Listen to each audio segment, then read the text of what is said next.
everyone, a very good afternoon. You're watching Market Fatafat on ET now. I'm Mubina Kapasi.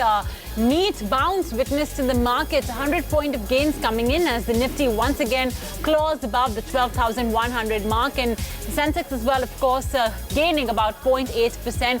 And interestingly, today the broader markets are really seeing a stellar bout of outperformance with gains of more than 1% coming in for both the mid-cap as well as the small-cap index, just about near the day's high. Well, what exactly is moving and shaking the market to flag off all of those individual stocks? Today we have with us on the show, on the technicals, Ashish Kyal of Wave Strategy Advisors, and from our research team, Vinny and Samya are joining in. Afternoon, everybody, and let's kickstart the show with an ITC. Interestingly, there's quite an optimistic note coming in from UBS, where they've maintained a buy target at 315 rupees per share, as they believe that the earnings growth is key to share price visibility. They estimate that ITC has already increased prices by approximately 10% year on year. Do remember that the most recent budget as well did hike certain elements of duties on essentially tobacco and tobacco products that include cigarettes across the price band, across the size band rather, right from RSFT to KSFT, and obviously ITC had to pass that on to the customer. But furthermore, UBS is also saying that, look, we believe that there is a possibility and potential for ITC to further pass on price hikes. So 1.2% of gains for ITC, 206 rupees, and they're expecting it to go to more than 300 rupees. All right, well, I also want to talk about some of these PSUs. It's been a sob story, of course, but yesterday post-market hours, we did see this series of multiple block deals that transpired, and that really caused the PSUs to kick off from the lows. Today as well, many of them are more or less in the green. But yeah, Ashish, again, if you look at the longer term charts or even the medium term charts, these stocks have really taken it on the chin.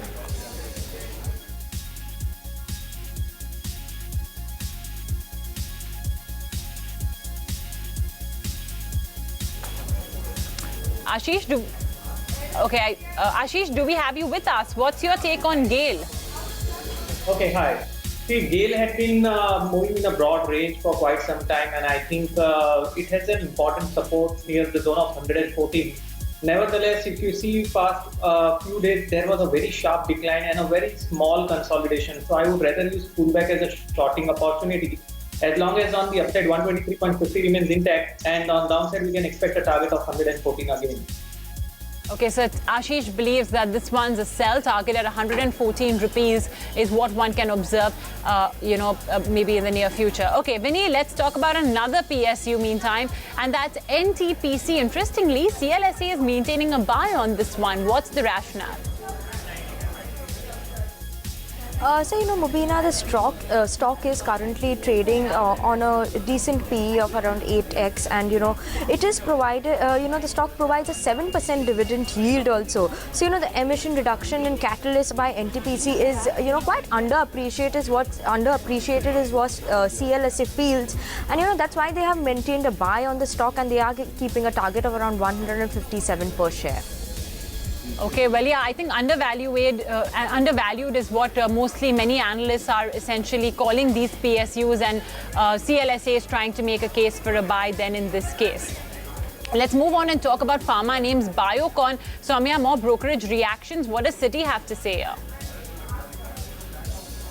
Well, Citi is maintaining their buy stance. In fact, they have increased the target price from 350 rupees to 360 rupees per share.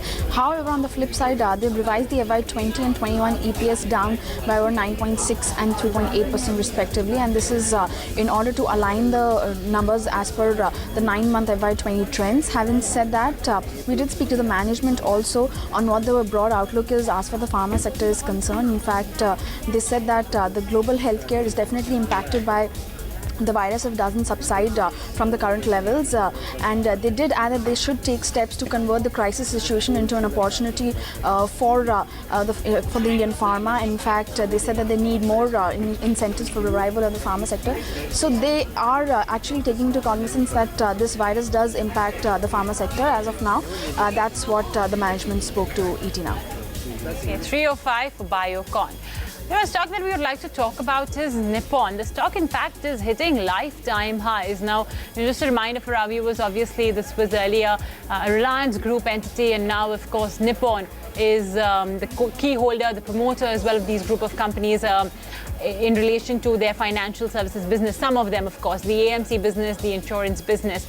Now, what we are understanding is that it's trying to catch up with the valuations of other sector leaders. Case in point being, of course, an HDFC AMC, on which as well I'll get in a technical perspective. 423 right now for a Nippon Life.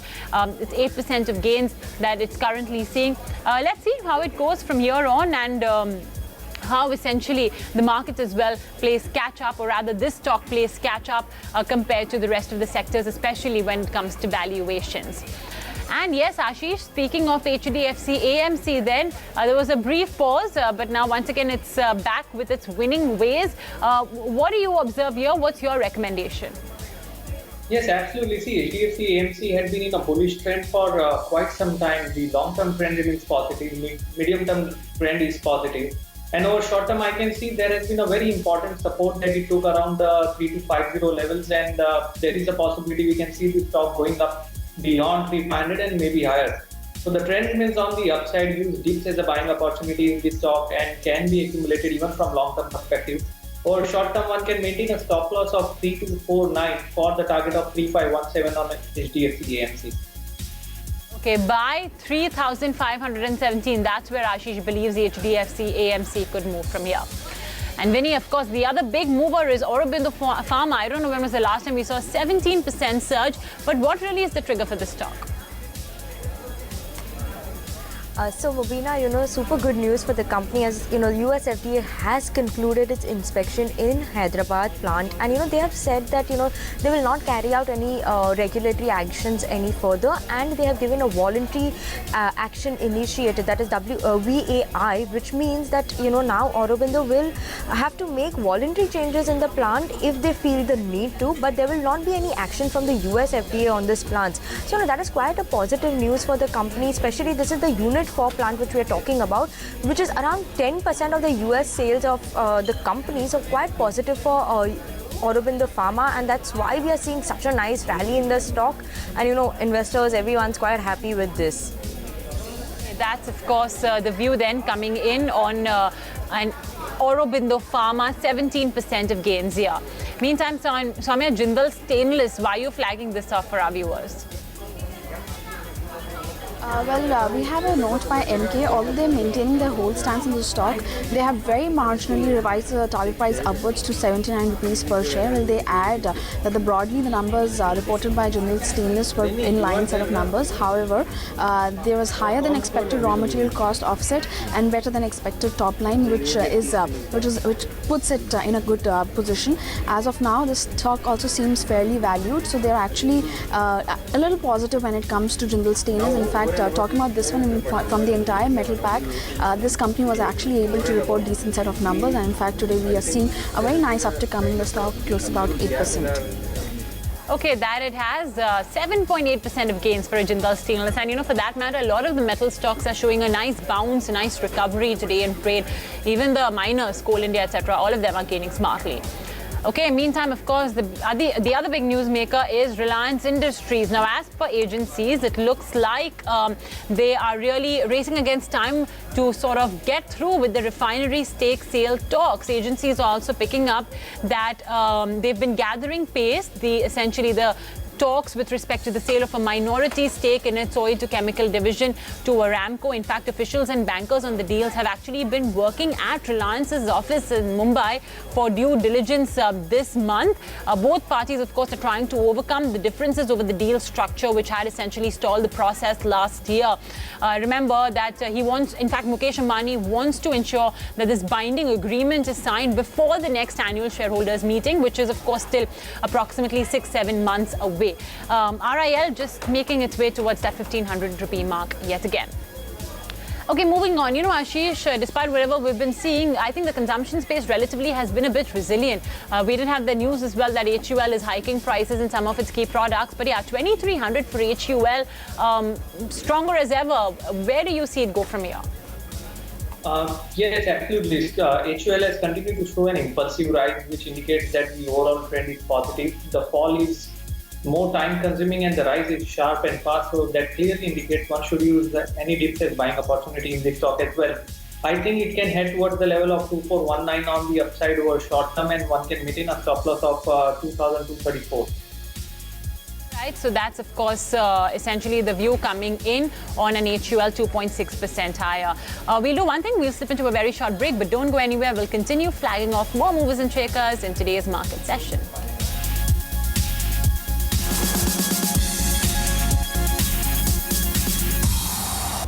Welcome back. You're watching Market Fatafat on ET now, and there has been a rejig in the Nifty 50 constituents as well. Vinny, what's been excluded? What's been included? So Mubina, Yes Bank is to be excluded, while we are including, they are including Shree Cement in the Nifty 50.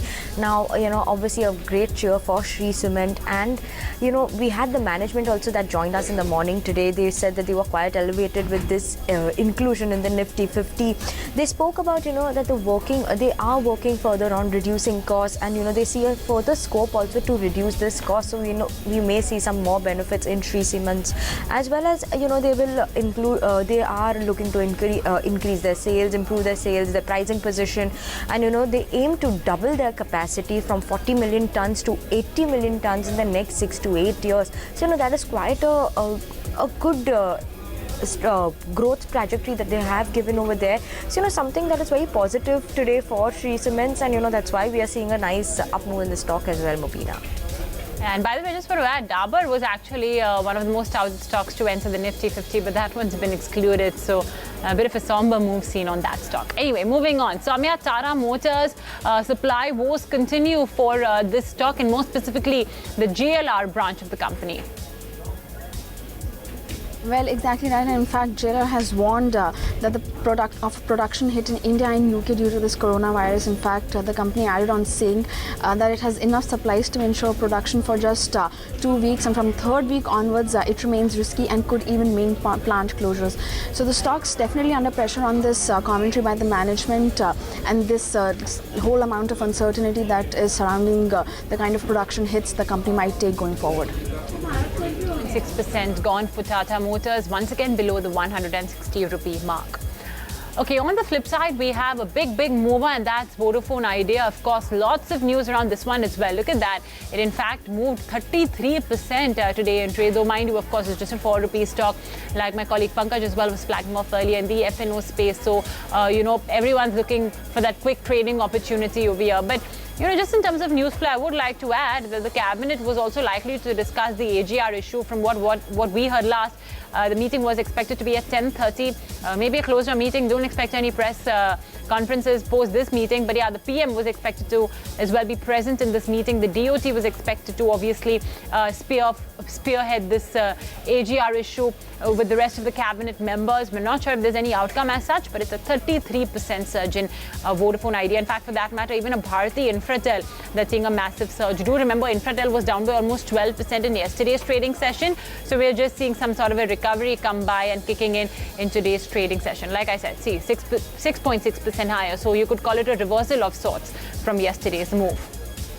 All right, more pharma stocks that we'd like to flag off then. And Ashish, Ipca Labs, I think ever since the third quarter numbers have been released, we've been seeing a nice steady uptick come by in this mid-cap pharma counter. Do you believe that there's more room for an up move from here on?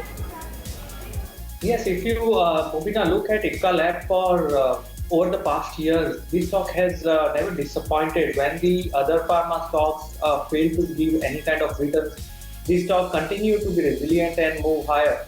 Even recently, we can clearly see the pharma cycle looks like turning back on the upside. And the first few stocks to outperform is one of them is Ipca Lab. So I think this has a great potential from medium to long term perspective, and over short term one can definitely create long positions in Ipca Lab, maintaining a stop loss of 1348 and expecting a target of 1460 over short term, and probably much higher from here from medium term perspective.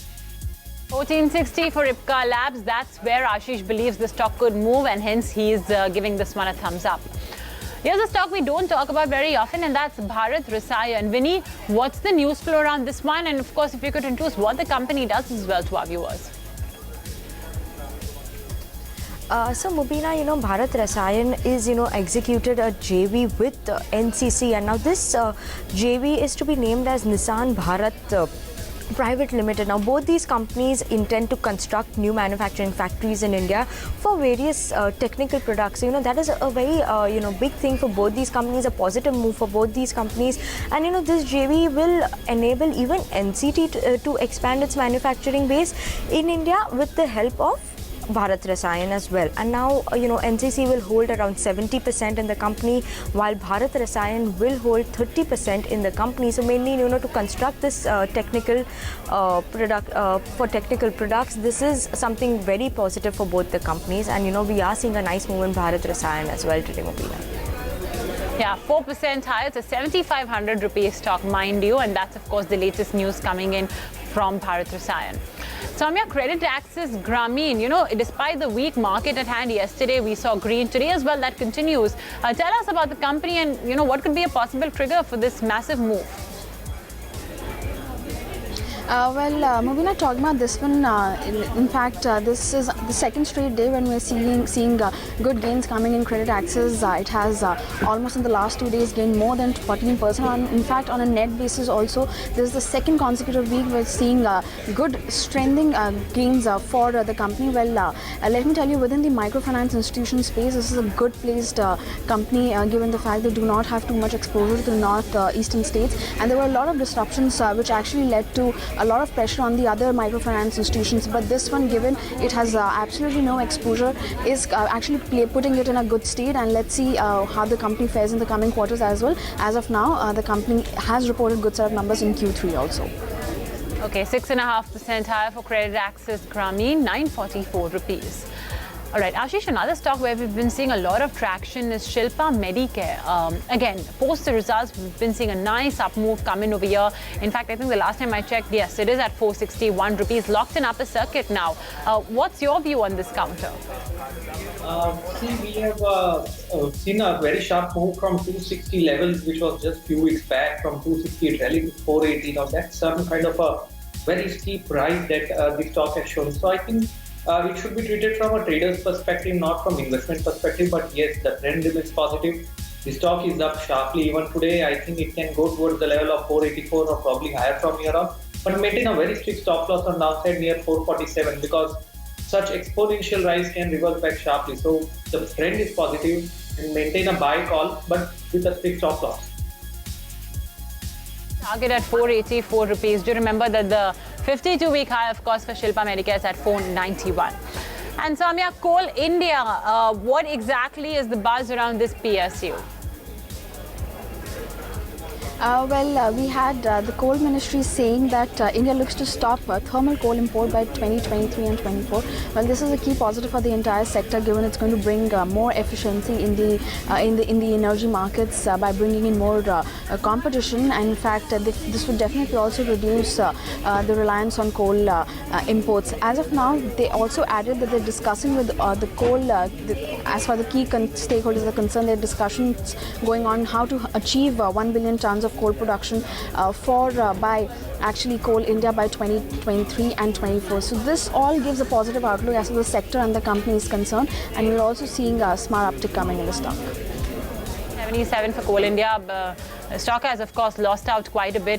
And another point to note is that when they look at stopping thermal coal import by 23-24, they're hoping that the coal reforms as well will work their magic, and the private sector will come in, buy blocks, pump out coal, and hence the reliance on imported coal can completely stop. So it's not necessary that the entire imported coal would be replaced by coal from Coal India. That, I think, is the point that I would like to add on over here as well. But with that, we'll wrap it up then on Market Fatafat. Ashish, Soumya, as well as Vinny, thank you for joining in then on this edition of the show. Stay tuned for closing trades.